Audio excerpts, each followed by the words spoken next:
Al, I love downtown Colorado Springs. Me too. Are we unusual? What do folks think about downtown? What do they love?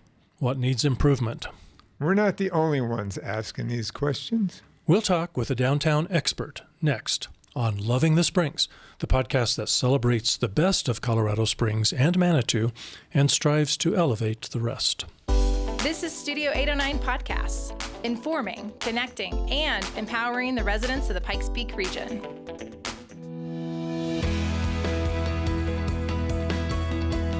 I'm Dave Gardner. And I'm Al Brody.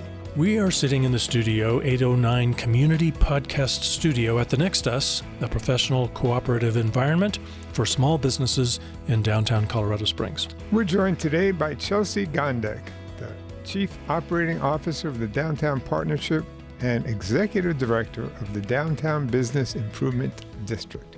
Thanks for being here, Chelsea. Of course, thanks for having me. Now, we invited you in because you're in the middle of updating the Experience Downtown Master Plan, so we definitely want to talk about that.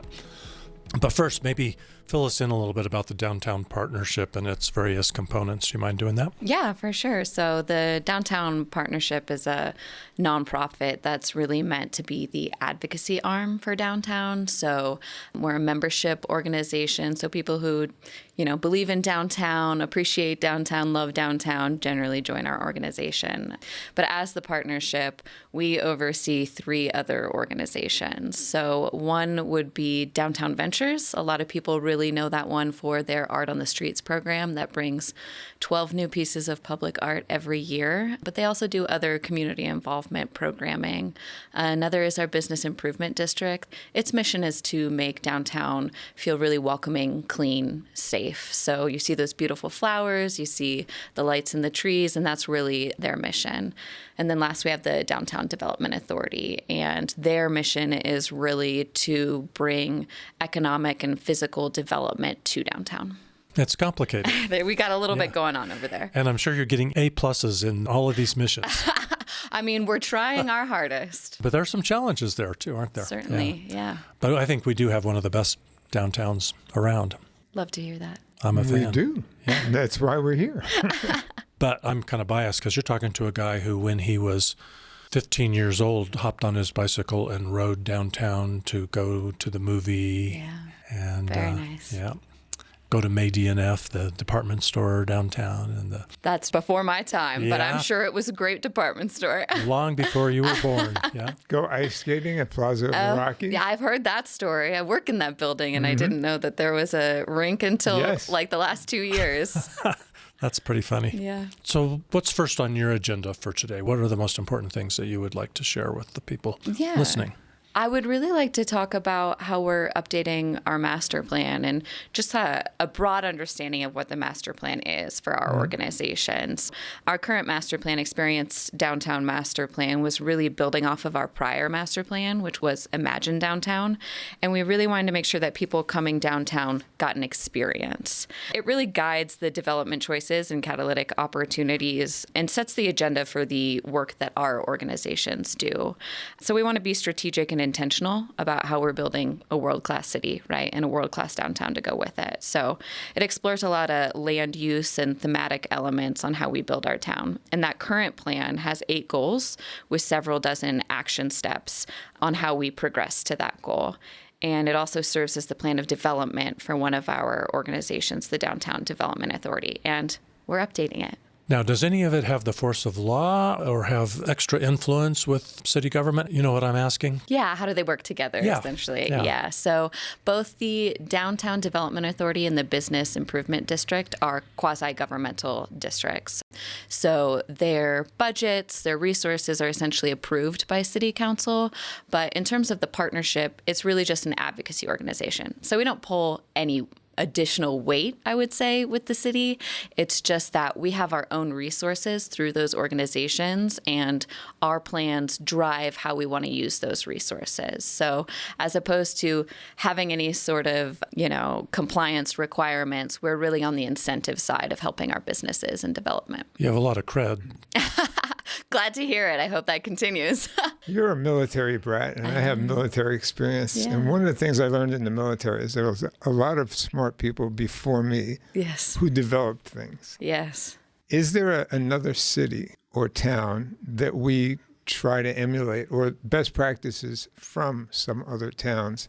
And what are they? Yeah. So I wouldn't say that we necessarily have one market that we compare ourselves to. We really try to pull best practices from a lot of different downtown organizations. So we're members of both the Downtown Colorado Inc., which is a consortium of other downtown organizations in Colorado, as well as the International Downtown Association. And so, we learn from all of these different communities of, hey, this is the issue that you're facing, and how have you met that challenge, or how have you addressed a challenge that's popped up in your community? So I would say we pick from a lot of different organizations and communities.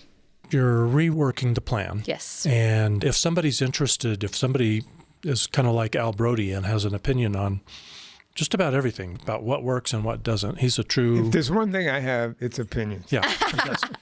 Now, they've already missed a couple of boats on having an impact, so I want to talk about those. Yeah. But also, can anyone join? Yes. Yes, we want to hear everybody's voice as we're updating this plan. And as you mentioned, we did launch at the beginning of this year, so there's already been a couple of opportunities. We did a community-wide survey, and we did some focus groups. We also did a little brief update to City Council as we're launching it, but we have a ton of upcoming opportunities. Early May, right? Early May, yeah. Our next in-person community engagement is going to be May 8th. That morning, there's going to be a coffee and chat over at the Pioneers Museum where people are going to have opportunities to provide input on the vision for downtown. Is that free coffee? That is free coffee. I'm there. And snacks. And hopefully outside.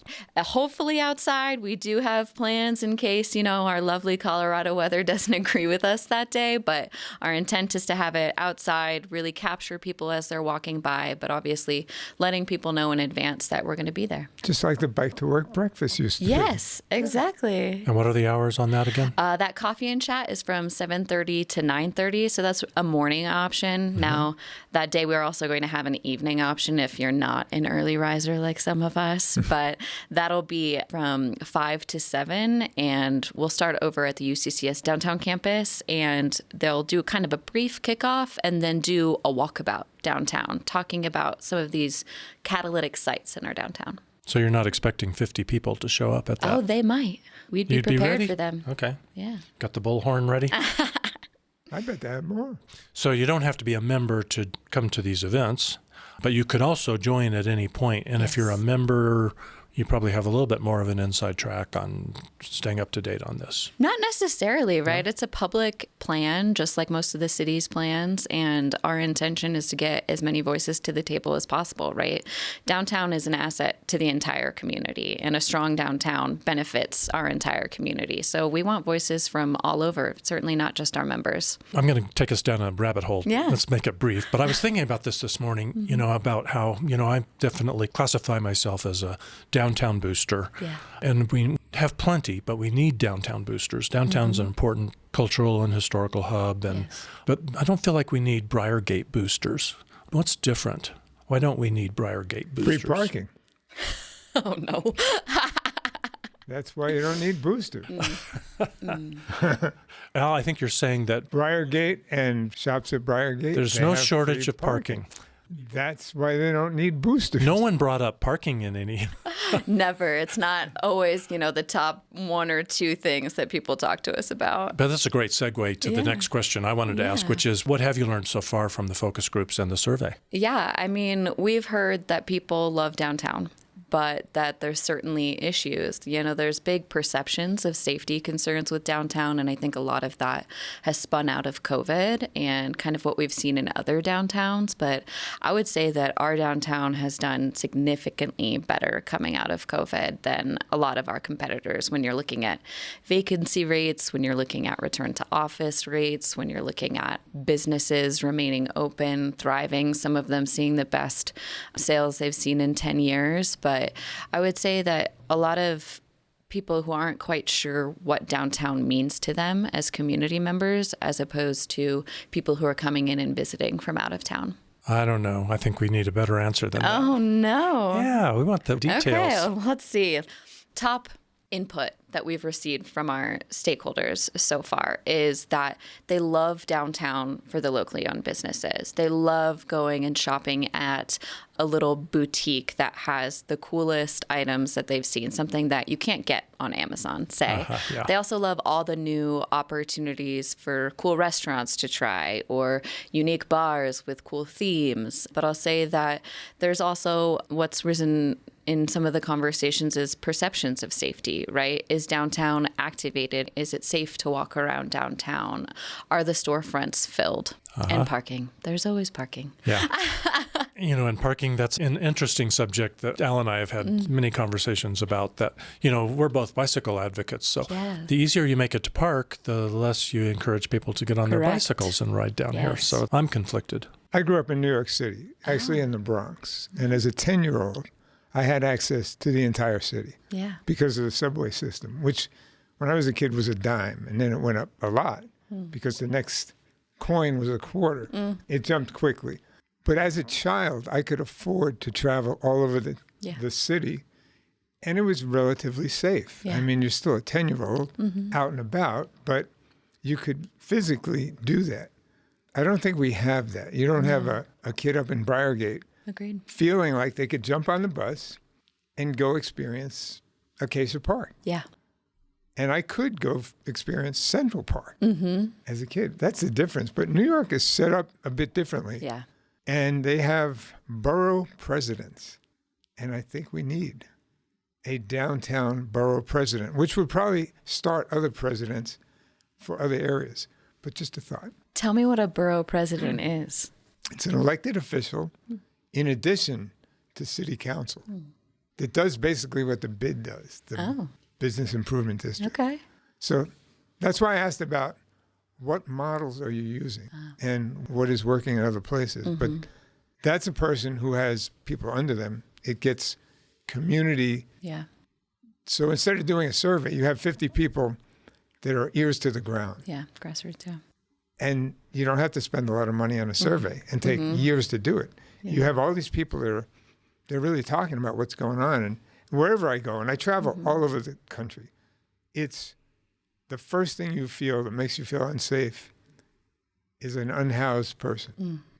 And I was just in Denver yesterday looking around, and sure enough, I thought one person was dead. Yeah. I really did. It's like, as a human, it's hard to leave somebody on the street like that.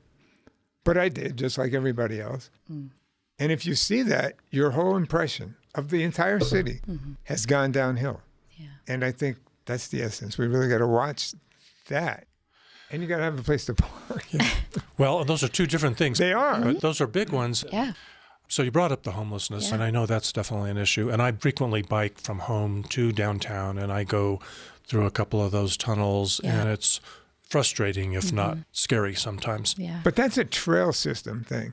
I'm talking specifically downtown. Just right on the streets of downtown. If you have a dead person or somebody appears dead in front of a store, but you don't want to go in. It's been a long time since I've seen anybody laying, sleeping in the front of a building downtown. Do we still have some of that? Oh, yes, certainly. Yeah. Kind of harkening back to talking about how our downtown is doing compared to others coming out of COVID. We've certainly seen less of that issue, but that doesn't mean that it doesn't exist. And that really does, as you're talking about, right, these borough captains. The Business Improvement District itself, the BID, certainly kind of serves in some form as that sort of advocacy piece, that ears to the ground, the person walking store to store, checking in with the businesses really do that for us. They share that information with us. And we as the BID work directly with our homeless outreach program, the HOP team, and also the downtown area response team. And we contract with some supplemental security, really trying to get the resources to these individuals to get them off the streets. Yeah, but it is complicated because it's not like you just need to sweep them up, put them on a plane to El Salvador, and they're gone. Yeah, we don't do that. No. You want to respect those people, and there's needs there. Certainly. Yeah. And supplemental security, to me, says the police are failing. That's what it means. It's not augmenting something that's working so well that you don't need to do it. It's an additional cost to a downtown business that shops at Briargate. And maybe they have their own security also. I'm not getting into that fight. Yeah. But just the fact that we have additional security says something, that we're not working hard enough in the collective.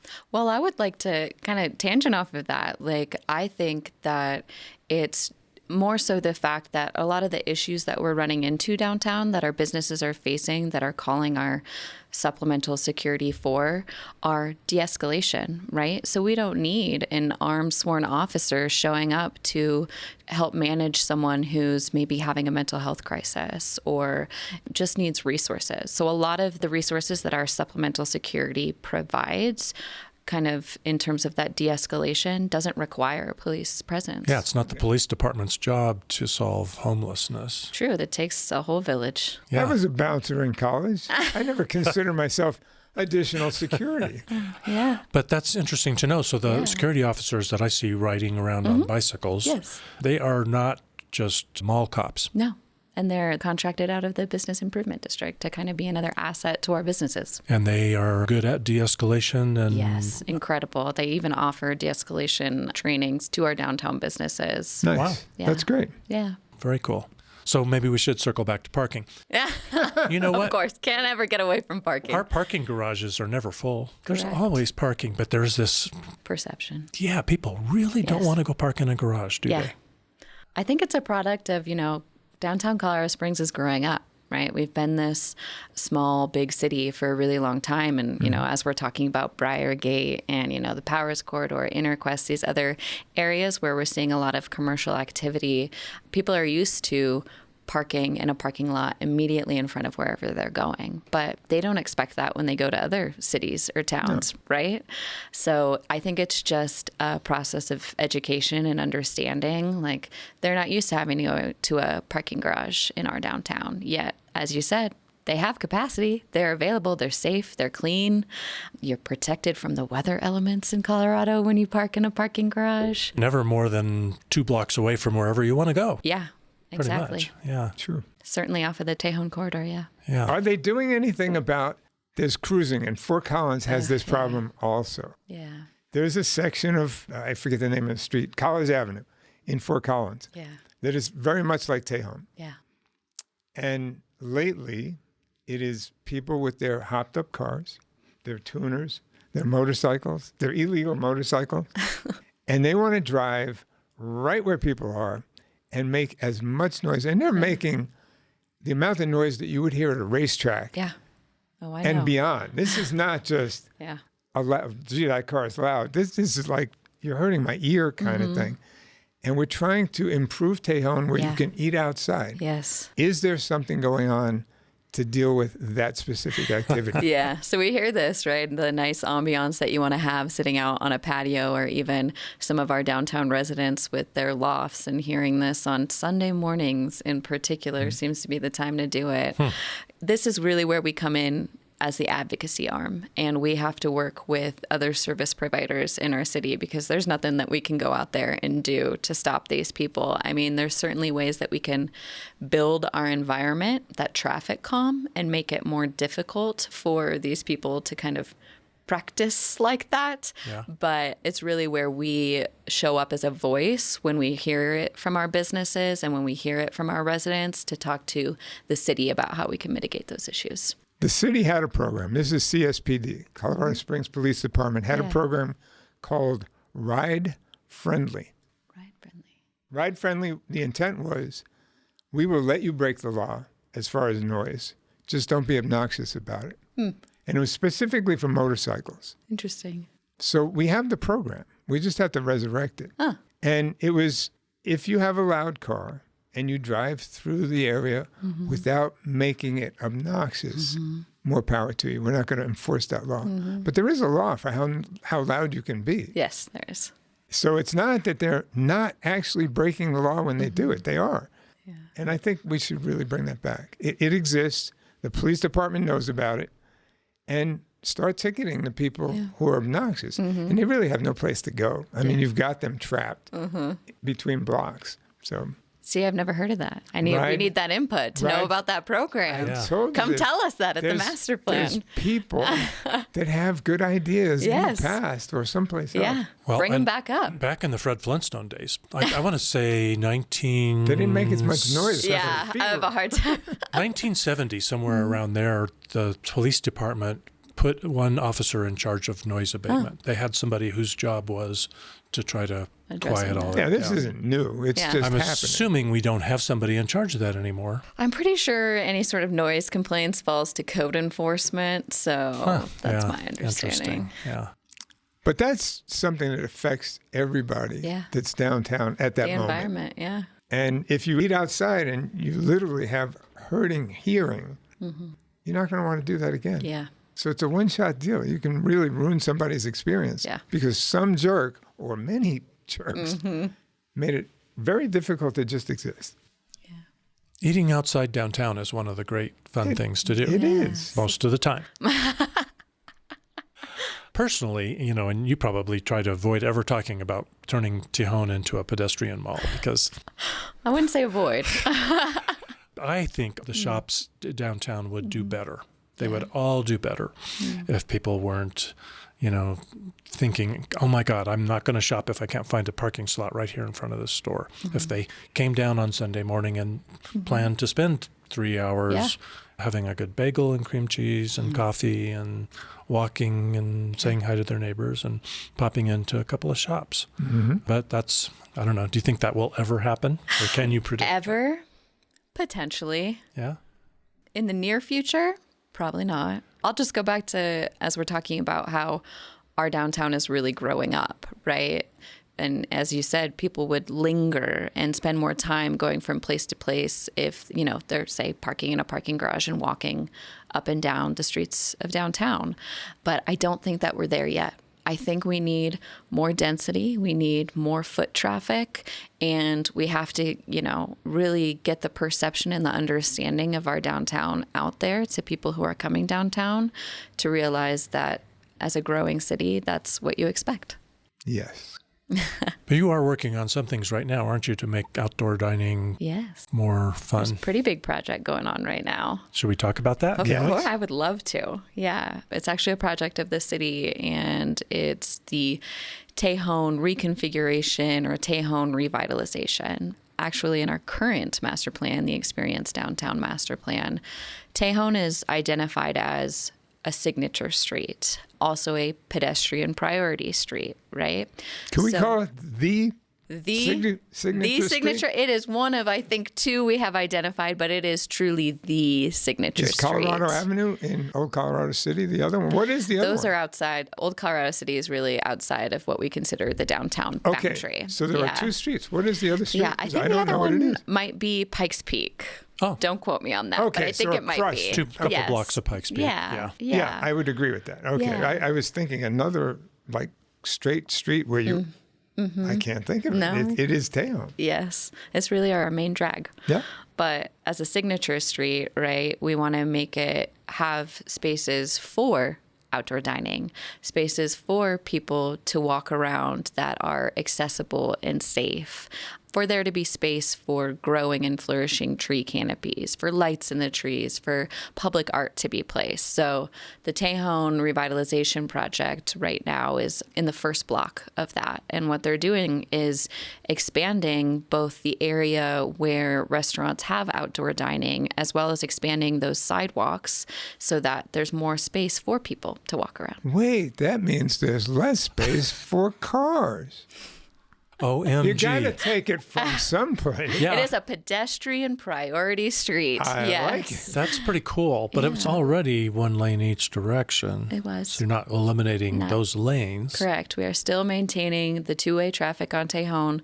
Must be less parking. In order to gain that space, we're actually taking out that center lane. So that's really where that additional space is coming from now. There is talk in the future of, because we're maintaining the diagonal parking, but there is talk in the future of shifting that to parallel parking, which would allow us to place a bike lane. That would be cool. Yeah, I agree. So you guys must be tunneling under that section for deliveries. Not quite that advanced in terms of this project. Really, we're shifting. We have several loading zones throughout downtown. So we're trying to shift again, right, the mindset of our deliveries and our businesses to use these loading zones that are off of the main drag where you want the people walking past your business. So all of those meters that now say loading zone that are right in front of what used to be our wonderful Peak Theater, are those, I was kind of assuming those were temporary during the revitalization project. During the project. So some of them are temporary, but we do have others that are permanent. Yeah. As well as kind of trying to drive people to utilize the alleys. But the big Cisco trucks and the like aren't going to be able to use those loading zones. Are they going to be forced to go up the alleys? There's a couple of loading zones that are full length meant for semis. Yeah. Okay. Very good. Yeah. When will that be? When will we get to experience that? We're hoping that this first block is done in advance of the July 4th weekend, and then we'll take a little break before they hop to the second block, and that should take us through fall. I can make a suggestion here. I love suggestions. Write this one down. No left turns and no right turns on red off of Tejon. Off of Tejon. No left turns and no right turns on red. I'll take that back to the traffic engineer. This is an easy one. Yeah. And this is a Manhattan thing. Oh, okay. So it's not like I made this up. This is easy. It just simplifies so many things. Yeah. Safety. Safety especially. It increases safety for the people that we know aren't in cars. Platt and Tejon got significantly more intimidating when they allowed right turns on red. They didn't used to, and not that long ago, and they changed it. Oh. So that's an easy one to go back to. Noted. I think that the data is there to show that, yes, that was actually a good thing. And that's a part of this master plan, right? We're looking at how can we make those tweaks to our environment that make it safer. This isn't low-hanging fruit. This is picking up the fruit on off the ground. Yeah. We can do that, I think. It was already low-hanging fruit. You just let it fall. I love that, Al. Has somebody else analogy. said that before? I don't know. That's great. We need to make sure Al is plugged in to give you more input. Yeah, for sure, please. I was on the Downtown Parking Advisory Board for many years. Yeah. And would fight many of the things that happened. But then life happened, and I haven't been on it. And I don't even know anything about parking. Greg Warnke was the dude. Was there when you were there? The dude for my whole time. Yeah. And I think he's long gone. He is long gone. So, yeah, I got to say, my parking experience is dated. But I did fight the fight.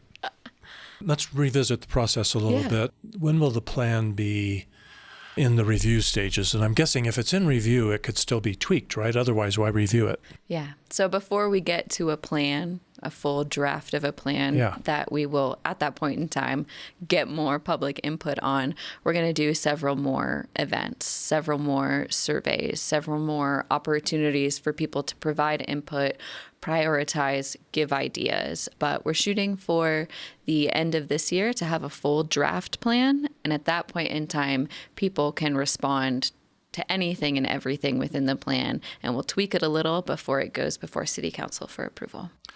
So there's an email list people can get on, isn't there? Yes, there is. If you head to downtowncs.com, across the top, we have a banner that takes you to the project page for the Downtown Master Plan update. That's where you can find all the most up-to-date information. But we do a bi-weekly newsletter out to our subscribers, and you can also sign up for that on our webpage. Now that takes care of everybody over 50, apparently. Hey, there's lots of people on that list that are under 50. Oh, I'm glad to hear that. Me included. But I guess you must be doing some social media too for the people who just don't know how to open an email. Certainly, yeah. We're doing all the social medias, Facebook, Instagram. I think we have a TikTok. I'm not on that, but yeah. So the people who are active on that don't really need us to point them to that, but we'll put links to all that in the show notes anyway. Thank you. Yeah. But you can't live in Briargate and be on the email list, right? Yes, you can. Yes, you can. Don't go spreading rumors. Yes, you can. But nothing north of that. You don't have to live downtown. You don't even really have to visit downtown, but it would be nice if you're a tell visitor. me why you're not visiting downtown. There you go. I want to hear it. I want to know what we can fix so that you do come visit your downtown. Very good. We could stop there. We Should could. we? Otherwise, we got to have you back. I would love to come back. This is good. And you've taken the hits well. Trying to not punch hard. You haven't given me any too difficult questions. So. Yeah, we're pretty impressed. put a button on that, but know that you have a standing invitation to come back and update us, even if it's for 5 or 10 minutes or another whole episode when you have something to say. Yeah. I don't know if we're going to save it for the very end, but we must know. Let's do it. What do you love about Colorado Springs? You personally. Me personally. Well, you mentioned earlier I am a military brat. And so I have lived all over our country as well as internationally. And really, I am an outdoorsy person, but, you know, I love city amenities, right? I love the unique walkable culture of a downtown with our arts and locally owned businesses, but I also love getting out on a trail in 10 minutes, unlike a lot of other towns where it takes significantly longer than 10 minutes. So I really just love the mixture of all of those. You have the best of everything in Colorado Springs. We do. That's what keeps bringing me back to this town, because I've left several times and I keep coming back. It keeps drawing you back. So do you have a spot, a secret spot, where you go? And it could be urban or it could be, you know, a trail system. But since you're the downtown person, where is that spot? Like I could tell you in New York City, in Central Park, in the Bronx Zoo, I would go to a specific place and spend hours just being. Do you have a spot like that in downtown? In downtown. It's not a secret spot. I'm sure everybody knows about it. There are no secrets in the downtown area. There are very few secret spots in downtown, but I'll tell you, I love to take a coffee meeting at the Exchange. Yes. Let's hear it. The Exchange, they have really done it well, haven't they? Yes, they have great community, great environment. Yeah. It's those pearls, you know, that everybody's got one, at least. If not a ring of pearls, a string of pearls. It's hard to believe it used to be just this narrow row of, you know what, maybe 4 tables in the whole place not that long ago. And now it's the place to really see and be seen. Yeah, for sure. Everybody who's anybody is there. I do have another question. The really tall building, however tall it was going to be, are you for it or against it? Oh, I am for it. Okay. I think we have to be to have a successful downtown. We need density. You are the perfect person to be in this job. Stamp of approval. Yeah, thank you. Thank you. Well, I won't fight with you about that too much, but what's the bumper sticker? Keep Manitou weird. Is it Manitou? Keep Manitou weird? It's been a lot of things, but yes, Manitou. I am going to put a bumper sticker on my bicycle that says, keep Colorado Springs, not Denver. I wish you success, but I don't think Denver should be our, and we that's are not long our end ways. goal. That's not our end goal. No. We are an entirely different community. Let's do it differently. Yeah, exactly. Yeah. Denver's no fun. You can't get on a trail in 10 minutes in Denver. That's very true. Yeah. Wow. I've never seen him do that. You've never. Al is trying to contain himself. Yeah. That fight will come up a different time. Denver is a city, and Denver is on the move in a way that we're starting to see. But to condemn Denver for being a certain thing that you don't like, I just can't handle. Denver is Denver. Yeah. And I don't. To each our own. To each our own. And I want to see Move Colorado to Denver. Springs. If you want Denver, move there. Do not make Colorado Springs into Denver. But there are parts of Denver that I do want Colorado Springs to be. For sure. Denver is a huge place. Way different from our downtown. Just like we are. Yeah. But there are parts of Denver that, And one, if you need a tidbit, when they put the pedestrian bridge over I-25 near the REI, everybody knows where that is. Yes. It tripled the real estate values on the other side of I-25. And take a look at what that looks like now. If you want density that's not in downtown, but is pedestrian accessible. It's hard to drive there. It's easy to walk there. It's hard to park there. Not if you Good luck finding a parking place. Not if you live across the street. It's so easy. Yeah. And the true downtown where the ball stadium is and all that, I wouldn't condemn it. They have all the issues that we have, just like any other city. But don't say that Denver is bad. It's like they definitely have a vitality that we want to emulate, but in our own way. Yeah. But you know what? I know we were sort of wrapping, but that raises what may be one of the most difficult challenges that you probably deal with, if not the most, which is many of your members, they certainly want their real estate to be valuable. They want it to increase in value. But you do not want to price out of the market the locally owned independent businesses that make all the charm. Yeah. challenge. That is a challenge. And I mean, you just keep pointing us perfectly somehow back to the master plan, right? But the master plan is helping us decipher how we use our resources, how we build programs for exactly that, to make sure that we keep our locally owned small businesses doing well. I know you do some nice things for them, but that won't be enough. We're trying. Yeah. So keep up the good work. Thank you. Keep trying. What are the nice things that you do for local businesses? Give me a valuable example. A very valuable example. Okay. Well, for one, we market downtown. So we are really driving people into downtown and then allowing them to go into these different businesses. But a small business doesn't have a huge marketing budget. So really we take that on, is to get people downtown, and then their job is to get them into their stores. But a very specific example out of the Downtown Development Authority, we have several grant and loan programs. So if someone has a very old facade of their building and they want to update it, but that costs a lot of money, they can come to the Downtown Development Authority and request a building enhancement grant. Nice. So we can help them with updating their facade. So bring your business downtown. Yes, please. Yeah, and you've recently helped a couple of businesses that needed to relocate because of the fire, right? Correct. Yobel Icons, we actually helped them purchase their new building because they were just leasing out of their prior building. But yeah, Yobel just had their grand reopening yesterday. Good deal. Yep, That's about great time. news. Yes. Okay. Other news items real quick that I want to talk about are really kind of related to some of the subjects we've been talking about. One is Mountain Metro. They'll be offering free bus rides for the 4th consecutive summer. And that is fantastic. And that is funded by a Colorado-funded grant and not a federal grant. So I think we'll still see it this year. We're safe. Yes, that's important to know. Yeah, I'm all for all kinds of active transportation. We need less parking and more bus riding and bicycle riding and walking. Yes. So ride the bus. Give it a try.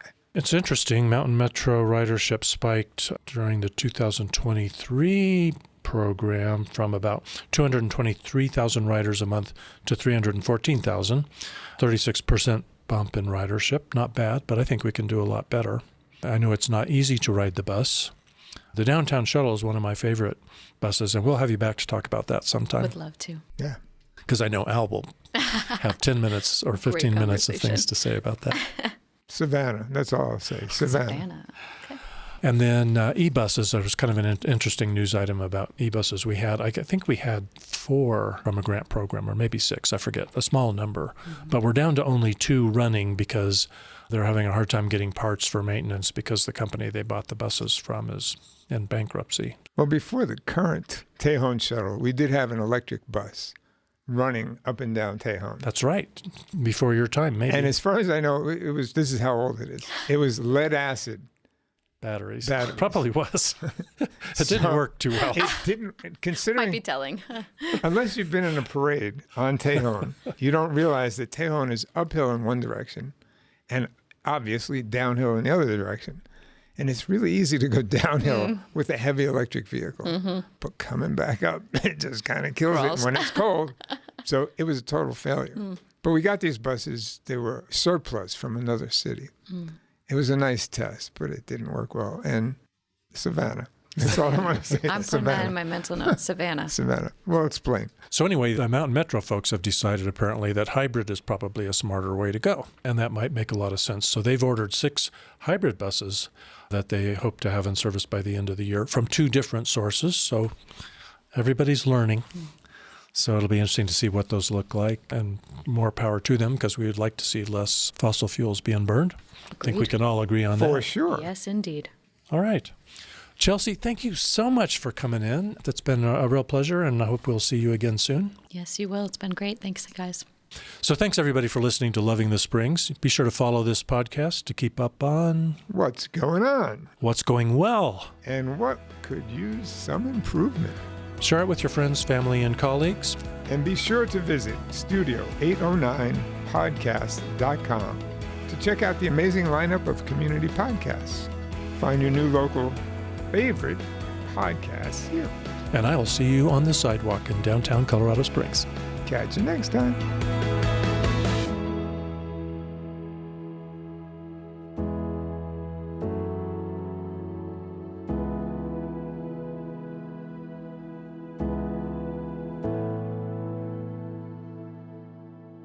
In the Pikes Peak region, there's no shortage of activities. Whether you're experiencing breathtaking parks or magnificent works of art, if you're getting fashionable at a film festival or fresh at a farmer's market, if you want to hear the sweet sounds of a symphony or the smooth shred of a Stratocaster, look no further than Peak Radar, your one-stop shop for all events in the Pikes Peak region. Your free source for viewing and posting events. So no matter how you engage with our beautiful region, visit peakradar.com and get plugged into the peak.